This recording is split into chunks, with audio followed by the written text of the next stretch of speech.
Peter Doocy questions Karine Jean-Pierre regarding Joe Biden's #1 domestic policy.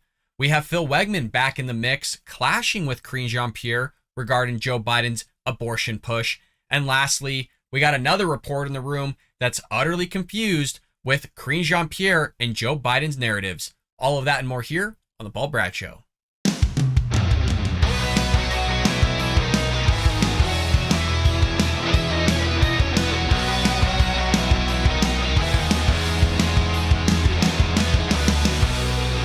Welcome to The Bald Brad Show.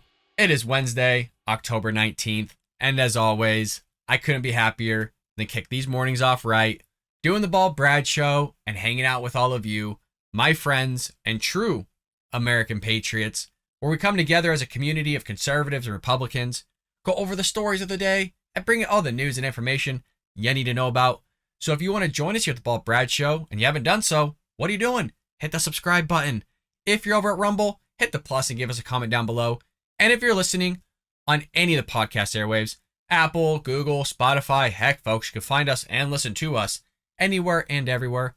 Leave us a lovely 5-star review. Not only would you be helping a conservative, but most importantly, you'd be supporting getting conservative thought and ideas out to new viewers who haven't seen our content or our channel. So your help and support would be greatly appreciated. Again, hit that like button, but also double check to make sure that bell notification icon's clicked so you're notified whenever we upload or go live, which is Monday through Friday, 9 a.m. Eastern Standard Time, with Supernatural Saturdays and a sprinkling of politics on Sunday. Be notified by hitting that bell icon. Now, we got all press briefing today, folks. Nothing but clips galore happening. We got Peter Doocy. We got Phil Wegmann. We got the Gladiators, the full lineup here for you all today. Leading off with the Gladiator, Fox News reporter Peter Doocy questioning Karine Jean-Pierre at length here regarding Joe Biden's #1 domestic policy. Is it the economy? Is it inflation? Is it abortion? Which is it? Let's see how she answers this one. Thanks, Karine. Thanks, Karine. Following up on something Steve was asking, what is President Biden's top domestic priority now? Is it inflation or is it abortion? The president's going to continue to talk about issues that matter to the American people. And abortion is one of them. Majority of the American people disagree with the decision that the Supreme Court made, the Dobbs decision. That is, a majority of the people disagreed with that. When it comes to the economy, the president has made it very, very clear. When it comes to inflation, it is his #1 economic priority, and he is doing everything that he can to make sure that we lower prices for the American people. It's his #1 economic priority. We've heard the president say inflation is his top domestic priority, but now he's saying come next year, his first bill would be abortion related. So is his #1 domestic priority abortion or is it inflation? Well, let's not forget what the president has done the last 19 months. He has made the economy his top priority.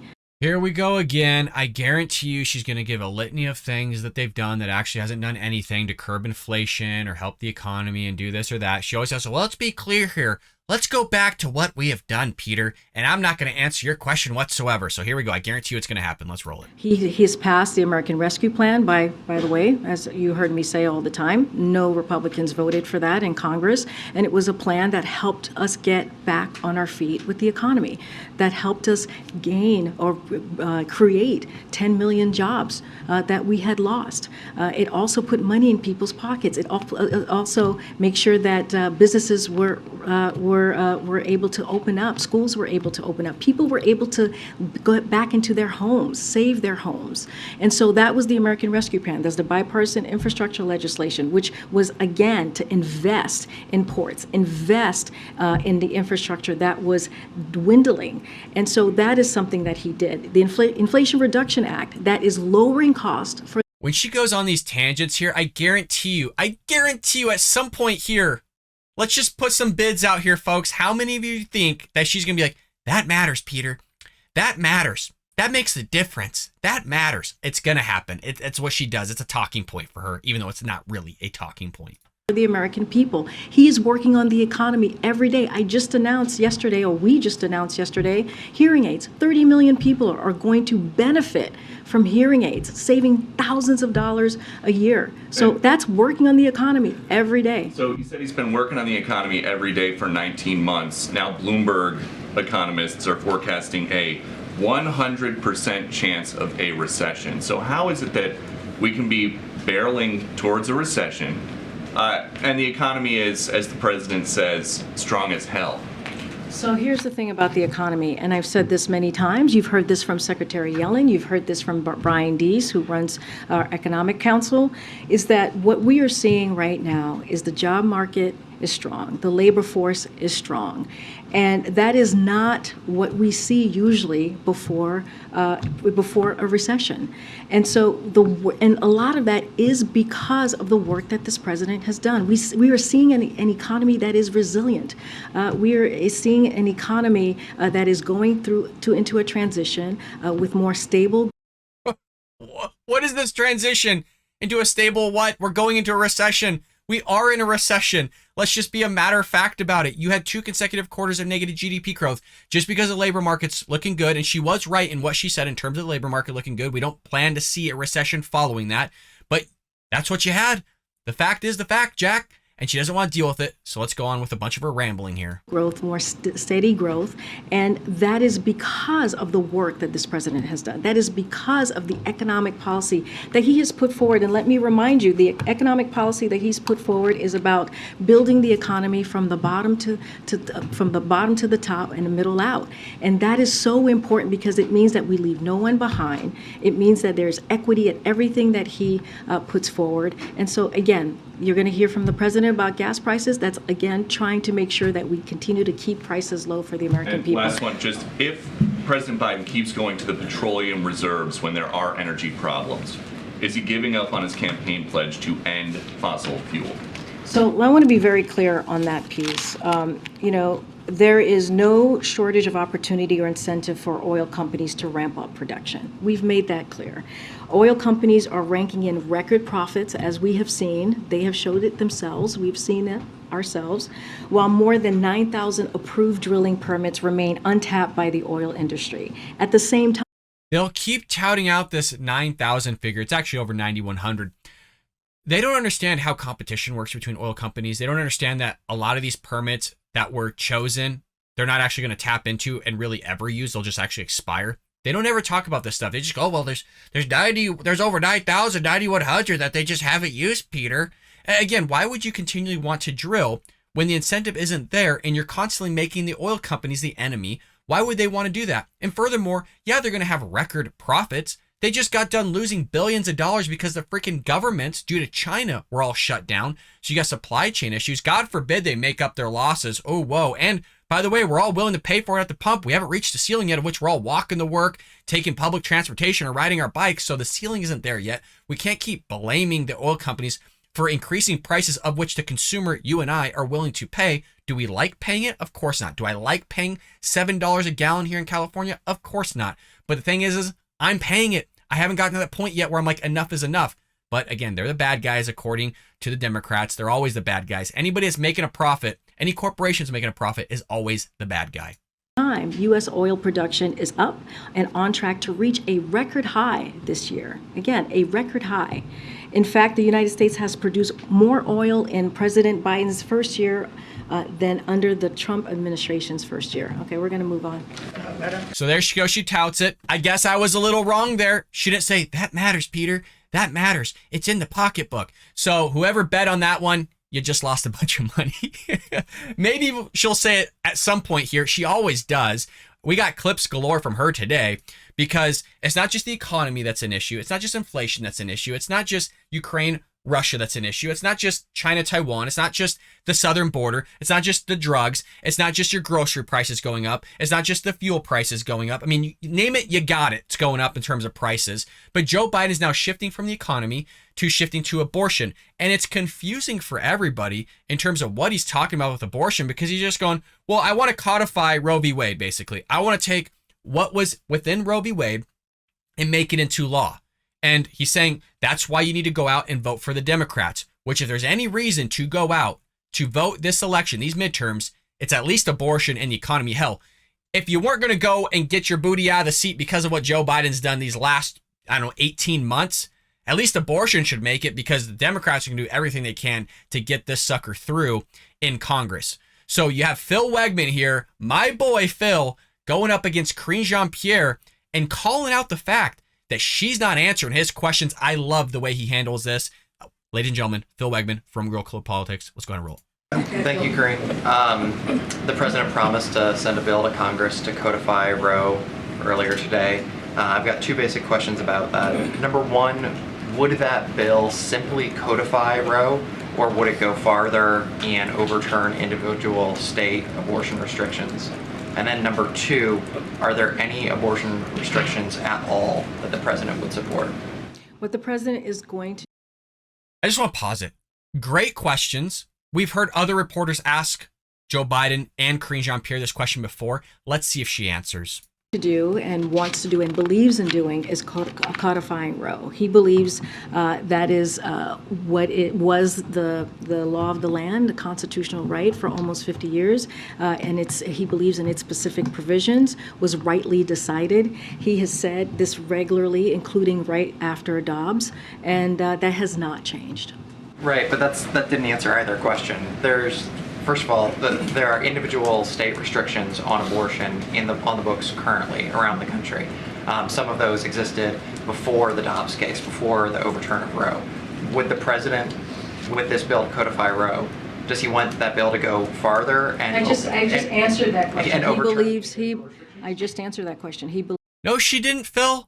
I'm right there with you, brother. She did not answer your question. And if she did, she wasn't being clear. And we all know that's her favorite phrase. Well, let's be clear here. Let's be clear. Let's do this and that, but let's be clear. She wasn't clear at all, man. I'm glad you followed up here because she didn't answer your question. Believes in Roe and how it stood before the Dobbs decision. Okay, and then on the individual are there any restrictions whatsoever that the president would support when it comes to abortion?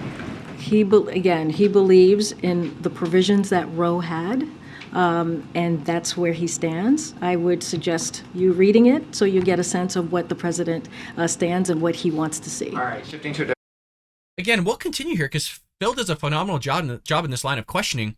She still didn't answer any of his questions. For somebody that always wants to be so clear, that should know the president, that's the mouthpiece of the leader of the free world, doesn't answer in terms of codifying Roe v. Wade, in terms of how that's going to affect the states. And we'd imagine because it's federal that it would subject the federal states to basically allowing abortions, and should not answer the fact regarding the whole idea of, does a guy have any limits when it comes to abortion? Do you just want this baby to come out full birth with hair and everything and just abort it still? Like, what is his limitations?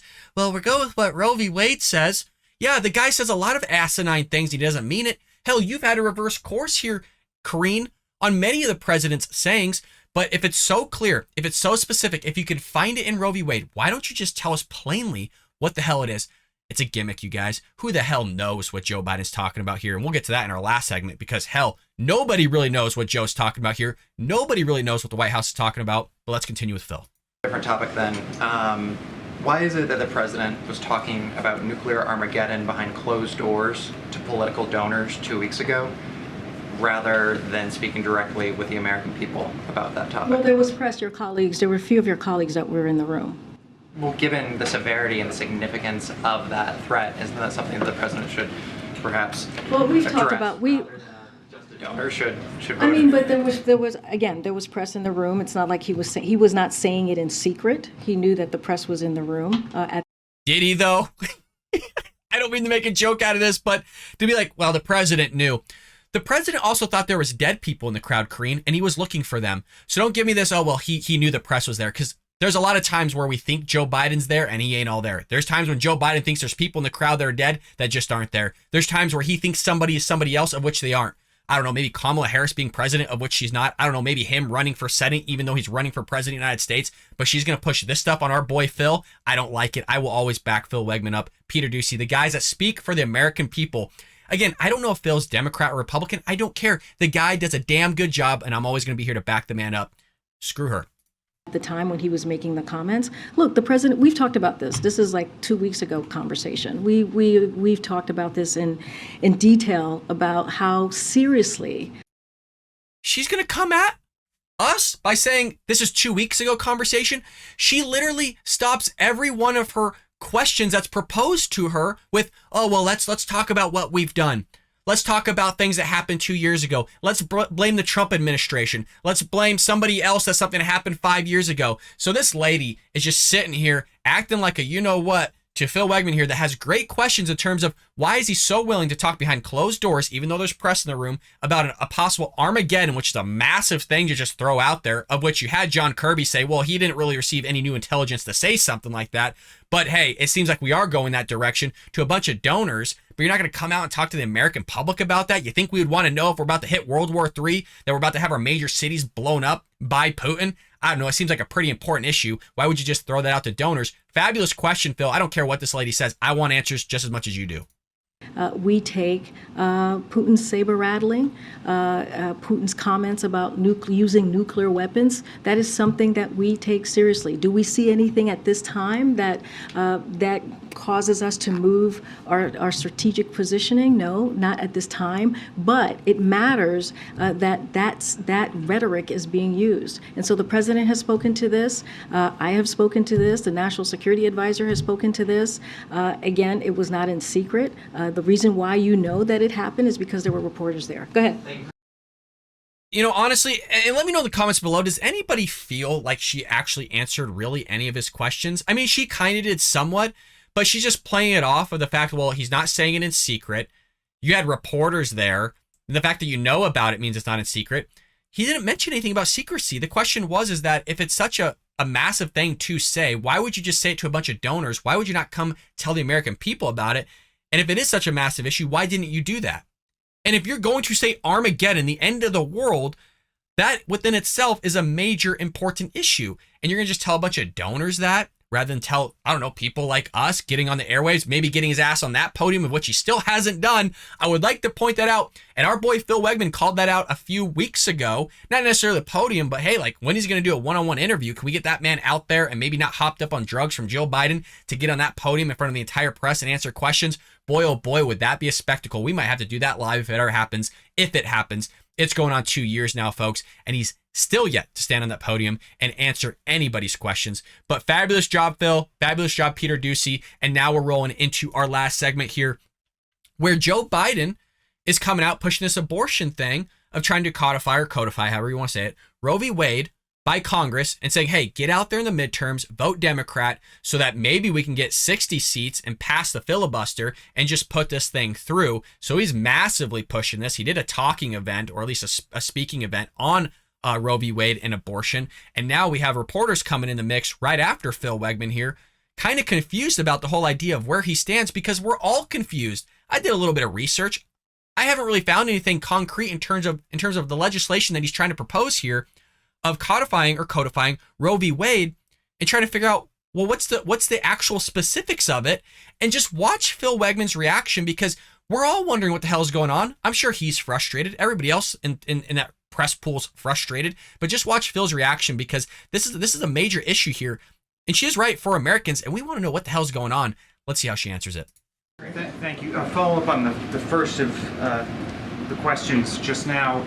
Is there any chance that OMB may put out the text of whatever this legislative proposal is before, say, a Democratic majority on January 3rd of next year, that people can see exactly what the legislative language is that is being proposed here? Because the bill that they voted on Capitol Hill a couple of times, the Women's Health Protection Act, was broader than what I believe you're talking about now. Well, as the president said, that he would send this piece of legislation, right, to Congress, and he believes Roe and its specific provisions should stand. That's what this piece of legislation that he would write, that he would send to Congress, would look like. And he's been very, very clear about this. He made that statement when the Dobbs decision was decided in June.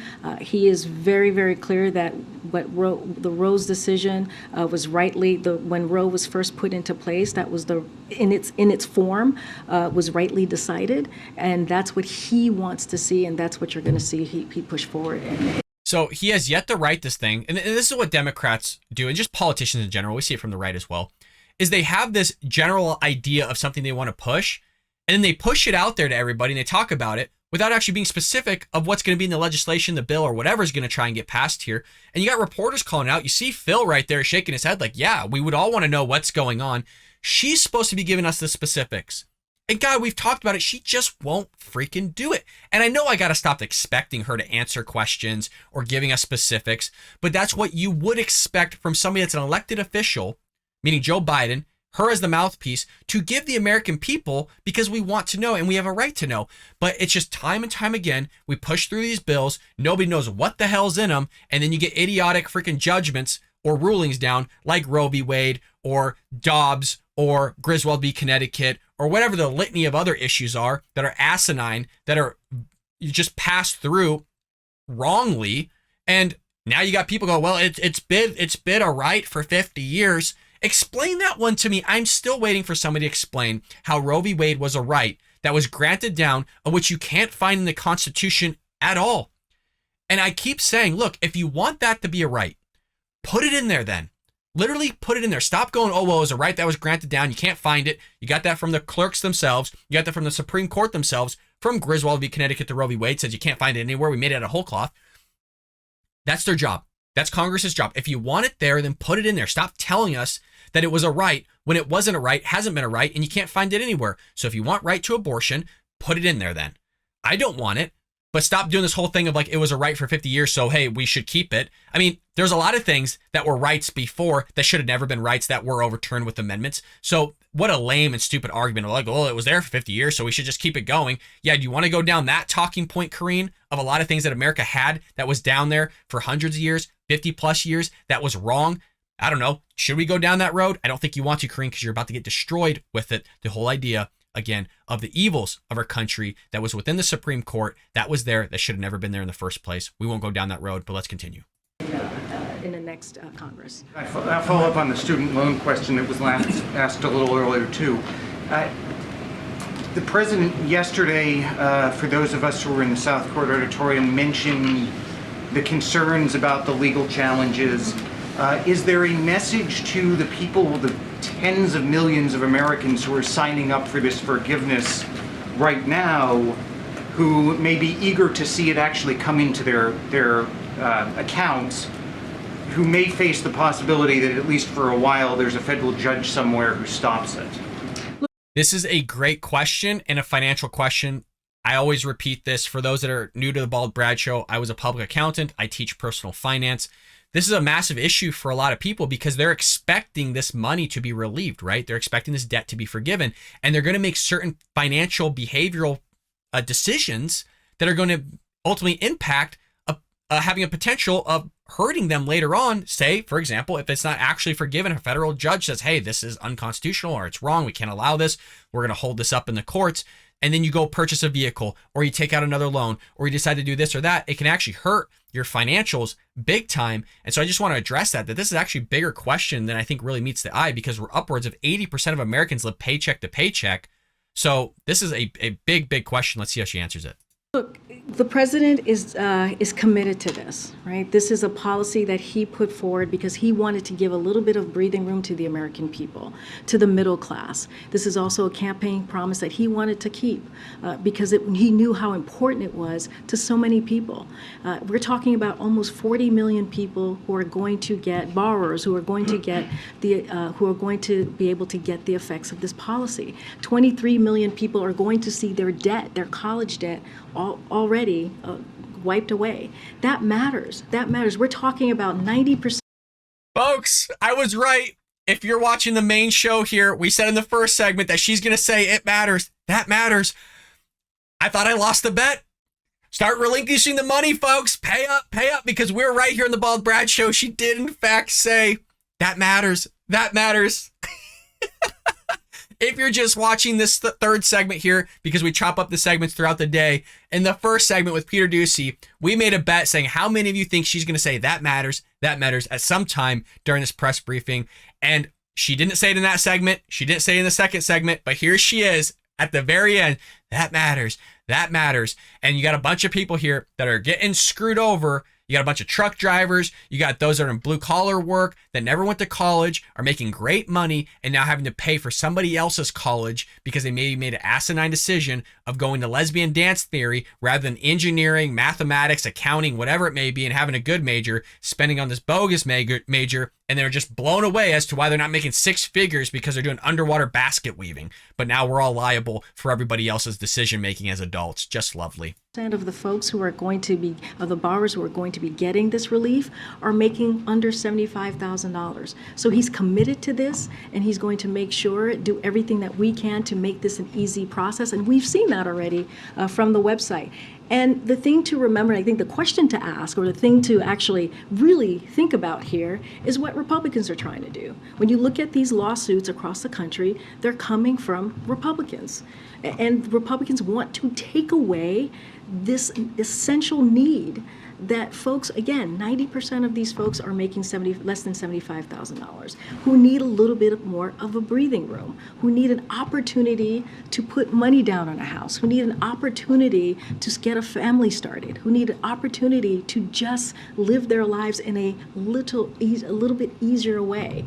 And so that's the question to be asking. Why are Republicans doing this?